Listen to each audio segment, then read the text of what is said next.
January 27th, 1945, 0630 hours. 28,000 feet above the churning Pacific. The roar of four Wright Cyclone engines drowns out everything but the pounding of your heart.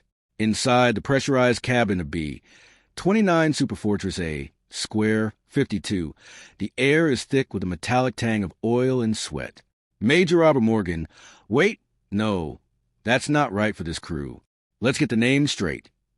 Airplane Commander Captain Donald Humphrey grips the yoke, his eyes scanning the endless blue horizon dotted with the silhouettes of his formation. The 497 Bombardment Group is pushing toward Tokyo, laden with incendiaries meant to turn the Japanese capital into an inferno. But up here, in the thin air where frost etches the windows, the real inferno is about to begin. You can almost feel it, the vibration through the aluminum skin as the massive bomber slices through clouds. Tail Gunner Sergeant Harold Hal Jenkins squints through his periscope sight, his breath fogging the glass. Bogies at 6 o'clock low. He crackles over the intercom, voice steady but edged with that familiar knot of adrenaline. The crew tenses. Central Fire Control Gunner Technical Sergeant William Bill Riley adjusts his turret controls, fingers dancing over the switches that link the .50 caliber Brownings across the ship. Left Blister Gunner Corporal James Jimmy Hale wipes sweat from his brow, the cabin heater struggling against the sub-zero chill outside. The Japanese interceptors rise like vultures in the islands below. Nakajima-ki, 44 Shoki fighters, codenamed Tojo by the Allies, sleek and deadly with their twin 12.7mm machine guns and 20mm cannons. They're not here to dance. Imperial Japanese Army pilots, fueled by Bushido and desperation, know the B-29s are bleeding their homeland dry. One peels off, climbing hard, its radial engine screaming. Humphrey banks slightly, keeping formation with the other superforts of the 73rd Bomb Wing. But this isn't routine intercept. These pilots have orders. Stop the bombers at any cost. The first Tojo barrels in from starboard, guns blazing. Tracers whip past the wing, stitching holes in the sky. Riley's top turret chatters to life. Dak, dak, dak. The synchronized fire from the remote control guns seeking the attacker's cockpit. But the Japanese pilot doesn't flinch. He's closing too fast, engines howling. Impact. The Key 44 slams into a square 52's right wing like a kamikaze spear, shearing to number 3 engine in an explosion of flame and twisted metal.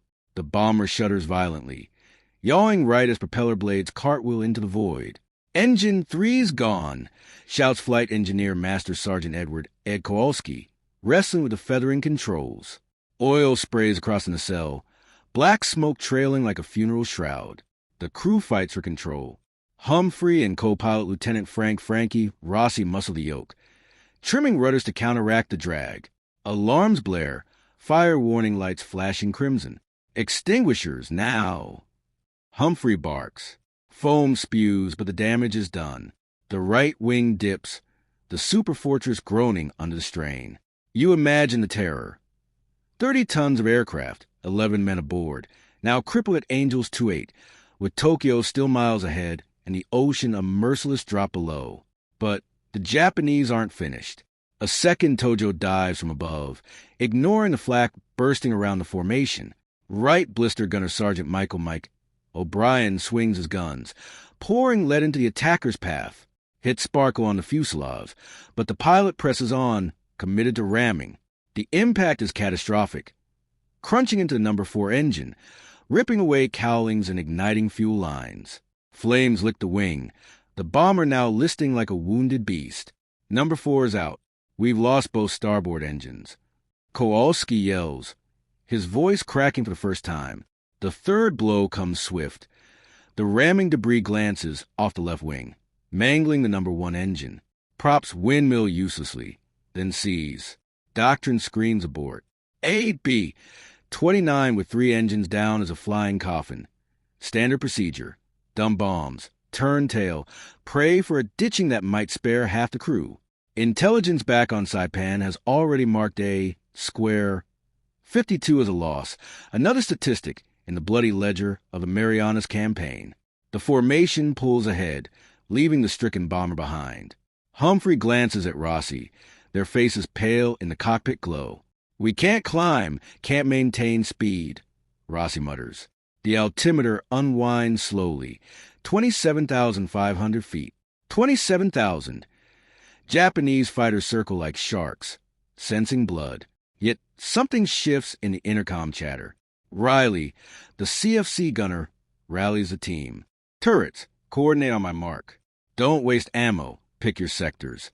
Against all training, which preached independent fire after damage, they improvise. The gunners link up mentally, overlapping fields of fire despite failing hydraulics and flickering power. A third Tojo streaks in, confident.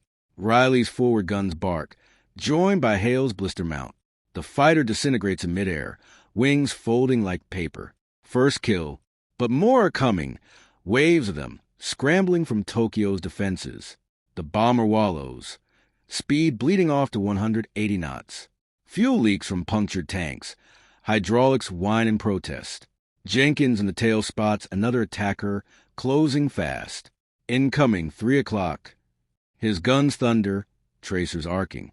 The Tojo explodes in a fireball, second kill. The crew taste defiance. But with 1,500 miles of hostile ocean between them and home, and engines failing, survival seems a cruel joke. Can coordinated fire alone turn the tide? Or is this just a prelude to a watery grave? The intercom crackles with static and ragged breathing. Altitude is slipping. 26,800 feet now, the needle trembling downward like a dying pulse. Inside a square. 52 the temperature plummets as the pressurization struggles. Frost creeps along metal seams. Every man feels a drag pulling them toward the sea. The two good engines, number 2 and number 4 on the left wing, screaming at full manifold pressure just to keep them airborne. Captain Humphrey's voice cuts through the noise, calm but iron hard. "We're not dumping bombs. We're not turning back yet. Gunners, you've got to fight. Keep them off us." Technical Sergeant Bill Riley, hunched over the central fire control panel, watches as instruments flicker. Hydraulic pressure is bleeding away, down to 40% on the starboard side, erratic on the port. The remote turrets still respond, but sluggishly, like limbs numbed by cold. Training said separate, independent fire after major damage. Riley ignores that. He's been drilling his gunners for months on something different. Sector overlap, mutual coverage, predictive lead. Now it's life or death. Top turret, you've got high 6 of 12. Nose, low 12 to 3. Blisters, mid-level only, stay inside my cone. Tail, anything behind 10 degrees. Call your shots loud. His tone is clipped, almost mechanical, but every man hears the unspoken promise. We do this together or we don't do it at all. The next wave comes in fast. For Tojo fighters, staggered line abreast, diving from 30,000 feet. They've seen the smoke, the missing engines, the sluggish turn rate. Easy meat, they think. They are wrong. The lead key, 44 rolls in from 11 o'clock high, guns winking. Riley snaps, top now. The upper turret's 4.50s erupt in a stuttering roar. Tracers bend toward the attacker. Jimmy Hale in the right blister joins a half-second later, stitching a second stream across the same patch of sky. The Japanese pilot jinks, but too late. A wing root explodes in white fire. The fighter cartwheels, engine screaming, and tumbles past the bomber's nose in flaming pieces. Kill number 3. Before the crew can exhale, the second Tojo slashes in from 3 o'clock, cannon shells hammering the fuselage just aft of the wing. Mike O'Brien's left blister guns answer instantly, raking the attacker's belly. The Tojo's canopy shatters. The pilot slumps. The fighter rolls inverted and dives away, trailing smoke. Kill 4. The Japanese pilots hesitate. Only a fraction of a second, but it's enough. Riley sees it. They're surprised. Press them. He swings the forward turrets onto the third attacker, already climbing for another pass. Nose Gunner Sergeant Thomas Tommy. Delgado triggers first, then Riley overlays the top turret's fire. The combined cone of steel catches the key, 44 square, in the engine. Propeller blades fold back like broken fingers. The fighter disintegrates mid-turn. Kill 5. You can almost hear the shift in the air. the attackers no longer diving with absolute confidence. They circle wider now, wary. The bomber is bleeding, limping, but it still bites. Then the tail gunner's voice breaks in, high and urgent. Hal here, 2 more at 6 low, closing fast. Jenkins has been silent since the rams, conserving his ammunition, waiting. Now he unleashes both .50s in long, disciplined bursts. The lead Tojo takes hits across the cockpit. It yells violently and slams into the second attacker. Both explode in a single fireball that lights the sky orange. Kills 6 and 7. Courtesy of the enemy's own mistake, but credited to Jenkins' steady aim that forced the error. 7 kills. The intercom erupts in hoarse cheers, quickly silenced by Humphrey Sharp, eyes outside. They're not done. Fuel is critical now. The engineers calculate silently. At this power setting and with the drag, they might have 90 minutes of flight left, nowhere near Saipan. Ditching is still the logical endgame. Yet every time a fighter closes, the gunners respond with lethal precision. Another Tojo streaks in from 9 o'clock. Both blisters in the top turret converge. The fighter comes apart in midair. Kill 8. The formation is long gone. A square.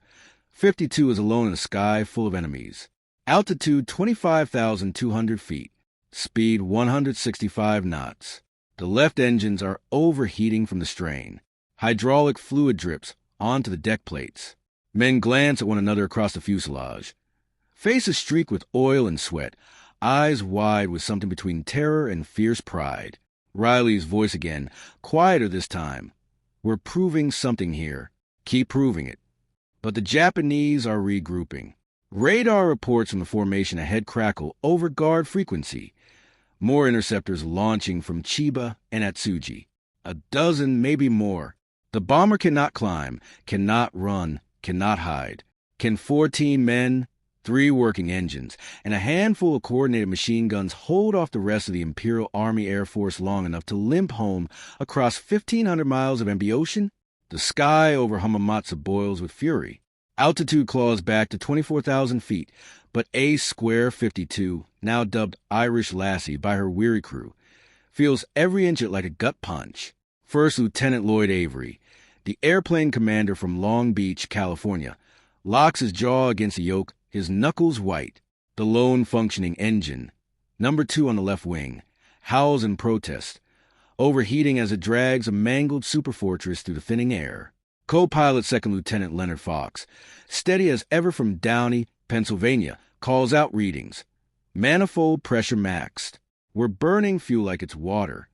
In the Central Fire Control Station, Technical Sergeant James F. McHugh wipes blood from a shallow gash on his forehead. Shrapnel from the second ram. His panel sparks intermittently. Hydraulics down to a whisper at 30%. But his voice over the intercom is granite. Gunners, sectors tight. Overlap your fire. Leach, left blister, cover 9 to 12 low. Meyer, right blister, 3 to 6 high. Mulligan in the tail. Anything sneaking up. Falbian, keep us pointed south. No strays. The Japanese pilots, sensing the kill, press harder. A squadron of Toyos, 12 strong now, fresh from Atsuji, forms up in a loose echelon, their green camouflage glinting against the winter sun. They dive in pairs, cannons thumping, machine guns chattering like angry hornets. Shells punch through the fuselage. A 20mm round explodes in the bombardier's compartment, silencing First Lieutenant Carroll Gage forever. His northern sight shatters, blood spraying the glass. Navigator First Lieutenant John J. Falbian from Austin, Texas, grimaces but keeps plodding. Bearing 180, 1,500 miles to Saipan, 11 hours at this crawl. McHugh slaves a forward upper turret to his controls, leading the charge. A Tojo barrels in from 1 o'clock high, 800 yards out. Forward, mark. The .50s roar, for guns in unison, tracers curving like fiery whips. The fighter's canopy erupts in shards. The pilot jerks, and the plane rolls into a death spiral, black smoke coiling. Kill 9. No time to celebrate. Another Tojo slashes from 4 o'clock, low and fast. Sergeant Marvin E. Meyer in the right blister swings his mount, fingers squeezing the triggers. Bullets rake the attacker's wing root. Fuel ignites in a whoosh, the plane folding midair. Kill 10. You feel the bomber shudder with each burst, the recoil vibrating through the pressurized hull. The air reeks of cordite and fear, sweat-soaked flight, suits clinging to skin in the dropping cabin temperature. Radio operator Sergeant Walter Klimchak from Plymouth, Pennsylvania, winces as a bullet grazes his arm, but he stays on the horn. Mayday, mayday. A, square 52, position 30 degrees north, 138 east. 3 engines out, under attack. Static answers. No rescue yet. The 11th kill comes brutally. A Tojo climbs vertically from below, aiming for the belly. Sergeant Clarence O. Leach in the left blister catches it at 500 yards. His gun's barking short, control bursts. Hits sparkle on the fuselage. The fighter's engine coughs flame, then detonates. Debris peppers the bomber's underside like hail. Tail gunner Sergeant Charles Mulligan, hunkered in his isolated perch, spots the next. Bogey at 7 low, closing. His twin .50S Thunder, stitching the Tojo's tail. It yells wildly, propeller seizing, and plunges into clouds. Kill 12. Flight engineer Second Lieutenant Robert Watson, from Pomeroy, Washington, fights the panels like a demon, cross-feeding fuel from leaking tanks, nursing the overheating radial. We got maybe 8 hours left if we dump weight. Avery nods grimly. Jettison everything non-essential. Ammo belts, flak vests, even the damn coffee thermoses. Items tumble into the void below, lightening the load by precious pounds. But the enemy won't relent. For more Toyo's vector in, coordinated now. Too high, too low, setting up for rams. The lead one charges a nose, engine screaming. McHugh and Leach converge fire. The fighter's wing shears off, spinning it into oblivion. Kill 13. The second rammer veers, but Mulligan tags it from behind. Fuel tanks rupture, exploding in a fireball that singes a tail. Kill 14. The remaining 2 break off, wary, circling at a distance as if stunned by the crippled bomber's ferocity. 14 kills. The intercom falls silent for a beat, broken only by heavy breathing. Meyer slumps in his seat, blood seeping from a wound in his thigh. Shock setting in. Klimchak tourniquets it roughly, his own arm throbbing. The bomber wallows southward, altitude bleeding to 22,000 feet. Smoke trails from the ruined wings. Hydraulics fail completely, locking turrets in place. Watson shuts down the faltering number 4 engine to save it for later, leaving them on one sputtering power plant. Avery glances back to the tunnel connecting the compartments. We proved it, boys. Coordinated fire works, even like this. But home is a distant dream. Fuel gauges dip toward empty. The Pacific below is a vast, unforgiving blue. Iwo Jima is 600 miles away, uncharted for landing. Saipan? A prayer. And Meyer, his breathing grows shallow, ragged. As the Toyos fade into the horizon, a new enemy emerges. Time itself. Can one engine, a patched-together crew, and sheer will bridge the abyss to safety? Or will the ocean claim what the fighters couldn't? The last Tojo vanishes into the haze, its silhouette shrinking against a vast Pacific expanse. Aboard Irish Lassie, the silence is deafening, broken only by the labor whine of the single functioning engine and the groans of twisted metal. Altitude stabilizes at 18,000 feet, but the bomber flies crooked, nose high and left wing low, like a bird with broken feathers. First Lieutenant Lloyd Avery, the airplane commander from Long Beach, California, locks eyes with his co-pilot, First Lieutenant Leonard Fox. "We're going home, boys," Avery says, his voice steady over the intercom. But everyone knows. With control cable snapped, hydraulics gone, and fuel leaking like blood from a wound, home is 1,000 miles of night and uncertainty. Fox grips the yoke with iron resolve, his hands frozen in place. The second ramming, a Japanese Jack fighter smashing into the tail, had severed all but one control cable. Any shift, any release, and the plane could spin into oblivion. "I've got her," Fox mutters, his arms aching already from the strain. He'll hold that position for the entire return, unmoving, as if welded to the controls. Avery handles the throttles, feathering the dead engines to reduce drag. Flight Engineer Second Lieutenant Robert Watson, from Pomeroy, Washington, hovers over the panels, cross-feeding fuel from the damaged tanks. "We're sipping now. 8 hours if we're lucky," he reports, his voice tight. The flux gate compass is out. The Euro-erratic Navigator First Lieutenant John J. Fabian, peering through a shattered octave from Austin, Texas, calls corrections. 10 degrees left hold, 5 right.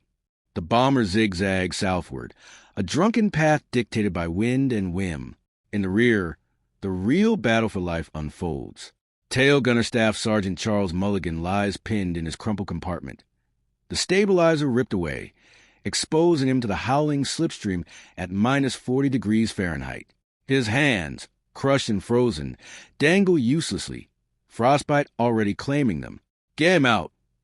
Bark Central Fire Control Gunner Technical Sergeant James M. McHugh, scrambling aft with left blister gunner Sergeant Clarence O. Leach and right blister gunner Sergeant Marvin E. Meyer.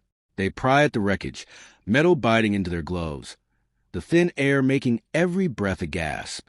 Special Instruments Operator Staff Sergeant Lewis E. Nellums joins, hauling Mulligan's limp form forward inch by inch. Blood slicks the deck. Radio Operator Sergeant Walter Klimchak, shot in the back during the fray, grimaces as Nellums administers sulfur powder and morphine from a first aid kit. "Easy, Walt." Nellums soothes, wrapping him in spare flight jackets. Plasma drips from a makeshift four, rigged amid the chaos. Bombardier First Lieutenant Carroll Gage, his back twinging from the dives, rotates in to help. He's turning blue oxygen. They pass portable bottles hand to hand, masking Mulligan's face as his breathing shallows. McHugh, his own hands raw, checks the turrets, locked now, ammo spent. The gunner's earlier symphony of fire had claimed those 14 lives. 3 Zeeks before the first ram. Mulligan's burst forcing the second into its fatal plunge. McHugh and the blisters converging on waves of attackers in that hour-long gauntlet. 20 fighters in all, some in packs of 5, diving with cannons blazing. Leach had poured lead from the left, Meyer from the right, their overlapping sectors turning the sky into a kill zone.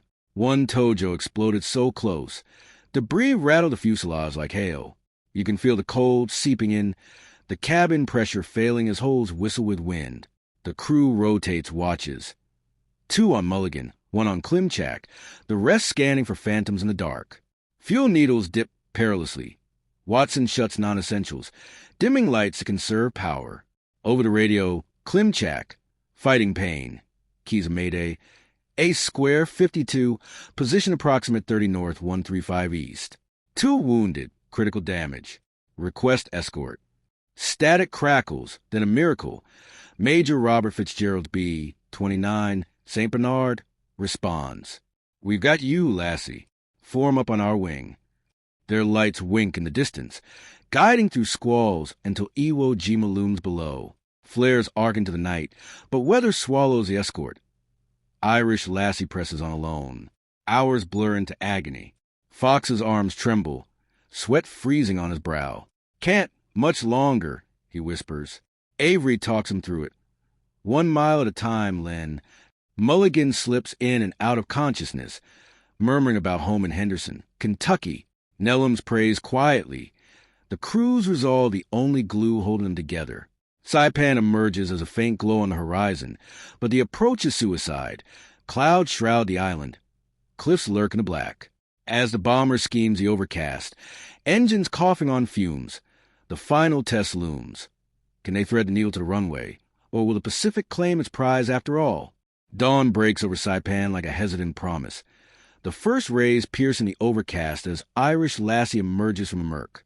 The single engine sputters. Fuel vapors all that's left in the tanks. Watson has wrung every drop from the crossfeeds, his face gaunt with exhaustion. 30 seconds of flame out, he warns, voice barely above a whisper. Below, the coral runway of Isley Field gleams wetly. Cliffs dropping sheer to the pounding surf. Avery scanned the approach. No margin for error. The bomber's nose pitches up unnaturally, the tail heavy from damage. Flaps jammed at half extension. Fox, his arms locked rigid for 11 grueling hours, fights the yoke with the last of his strength. Lining up, gear down. The wheels extend with a hydraulic groan, the system barely holding.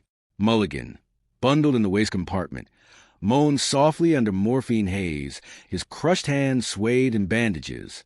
Klimchak, pale and sweating, clutches his rosary, whispering prayers amid the radio static. The crew braces, impact imminent. The B-29 kisses a runway threshold with a screech of tires, the left wing dipping as the dead engines drag. Sparks fly from the nacelles' grinding coral. The plane slews right, Avery stomping rudders to correct. Hold her straight. Fox grunts, muscles screaming. They roll out long, too long, the end of the strip rushing up like judgment. Brakes bite hard, smoke billowing, and finally, mercifully, Irish Lassie shudders to a halt mere yards from the cliff's edge. Silence descends, broken only by the tick of cooling metal and the distant roar waves. Ground crews swarm the bomber like ants on a fallen giant. Medics rush in. Mulligan and Klimchak stretch it away first. Mulligan to surgery, where doctors will amputate his frostbitten fingers. Klimchak to recover from his wounds, his back scarred but spirit unbroken. The rest stumble out, faces blackened by smoke and oil, eyes hollow but alive. Avery slaps Fox on the back. "You held us together, Len." Fox collapses against the fuselage, finally releasing the yoke's ghost grip, his arms numb and trembling. Intelligence officers swarm, incredulous. 14 confirmed kills. After 2 rams and a third engine out, they pore over gun camera footage. Grainy reels showing Toyos erupting in flames, the gunners' coordinated barges turning desperation into dominance. McHugh, Leach, and Meyer recount it all, how they defied doctrine, overlapping turrets despite failing systems, predicting enemy dives with shouted cues. "It wasn't firepower," McHugh explains, his voice hoarse. "It was us, working as one." The brass nods, scribbling notes. This wasn't luck. It was a revelation in defensive gunnery, one that would rewrite training manuals for the remaining war months. Word spread through the 497th Bombardment Group like wildfire. Other crews gather around the battered Superfortress, touching the ram scars, the bullet-riddled skin. 14 in one mission, they murmur. Highest in the Pacific. Medals follow.